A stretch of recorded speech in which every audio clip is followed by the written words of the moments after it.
మా ఆ డాక్టర్ వచ్చాడా? వచ్చాడు. ఇంజెక్షన్ ఏమన్నా చేశాడా? లేదు, మందులు 4 రోజులు సరిపడా ఇచ్చాడు. అవి వాడితే తగ్గిపోతుందన్నాడు. సర్లే.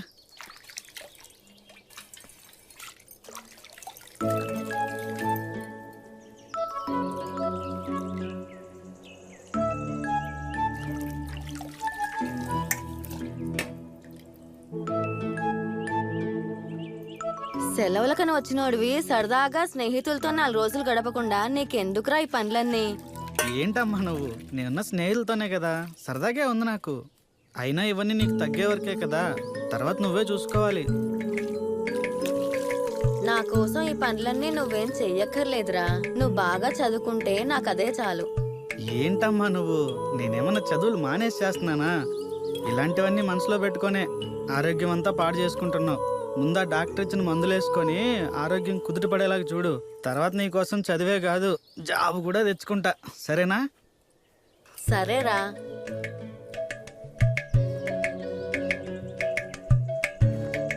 విజయ్, గురిగాని వాళ్ళ అమ్మ ఒకసారి ఇంటికి వచ్చి కనిపించమని చెప్పిందిరా. వాడికి ఒకసారి చెప్పు. సరే. ఓయ్,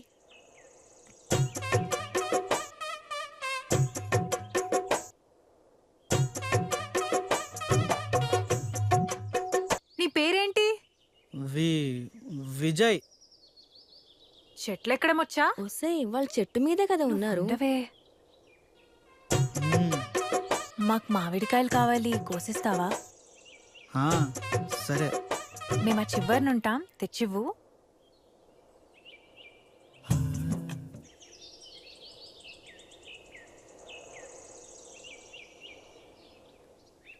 మా గురించి నీకు తెలుసు కదా, తన గురించి కూడా నీకు బాగా తెలుసు.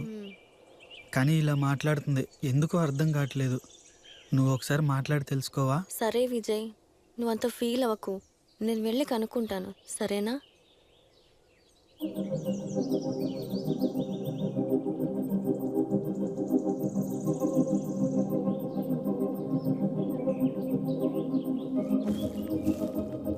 ఏమైంది జానకి? అంజలి ఏం చెప్పింది? సారీ విజయ్, అవేం తను చెప్పలేదు.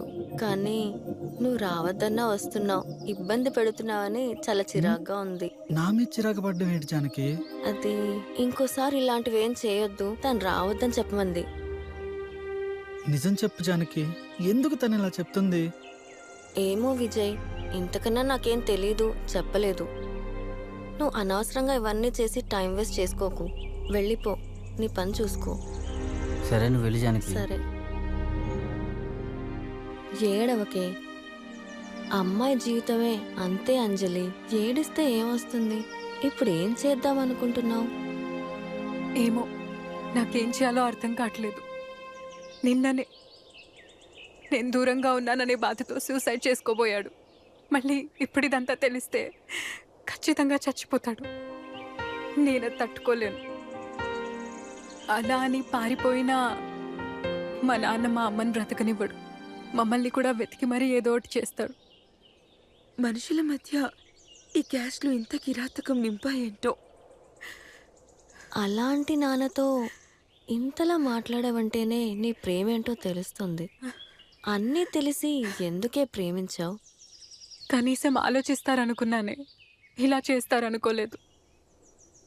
పాపం, తన లైఫ్ కూడా పాడు చేసేసాను.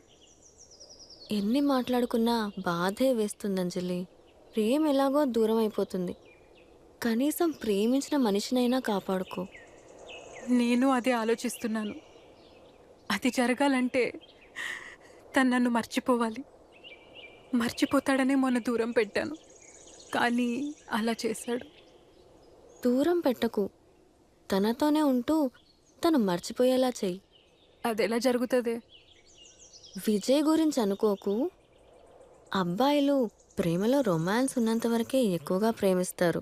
అది దూరం చేస్తే ప్రేమ కూడా తగ్గిపోతుంది. కొన్ని రోజులు దూరం చెయ్యి. ఇంత బాగా ప్రేమించేవాడు అసలు ఈ భూమి మీద ఇంకెవడైనా ఉంటాడా అనిపిస్తుంది. ఏడవకే. మరేం చేయమంటావే? చూసావుగా ఎంత ప్రేమిస్తున్నాడో. తను మారడు. లైఫ్ లాంగ్ రొమాన్స్ లేకున్నా నన్ను ప్రేమిస్తూనే ఉంటాడు. అంతలా ప్రేమించేవాడిని నేను ప్రేమించలేకున్నా, ఇంత బాధ పెడుతున్నా, ఇలా పేరెంట్స్కి చెప్పుకోలేకపోతున్నా. ఇదంతా ఎవరి వల్ల జరుగుతుందో, ఎవరి కోసం వద్దంటున్నారో కనీసం వాళ్ళకు కూడా తెలియదే. ఇప్పుడు ఏం చేయాలో అర్థం కావట్లేదు. నువ్వేం అనుకోనంటే నేను ఓ విషయం చెప్తాను. చెప్పు. నువ్వు ఇంకొకరితో రిలేషన్లో ఉన్నావని తెలిస్తే ఎవరికైనా చిరాకో కోపమో వస్తాయి. వద్దే, వద్దు. తను తట్టుకోలేడు. ఇప్పటికే నా వల్ల సగం చేస్తున్నాడు. ఇలా జరిగిందంటే తను చాలా బాధపడతాడు. ఇంకేదైనా చెప్పు.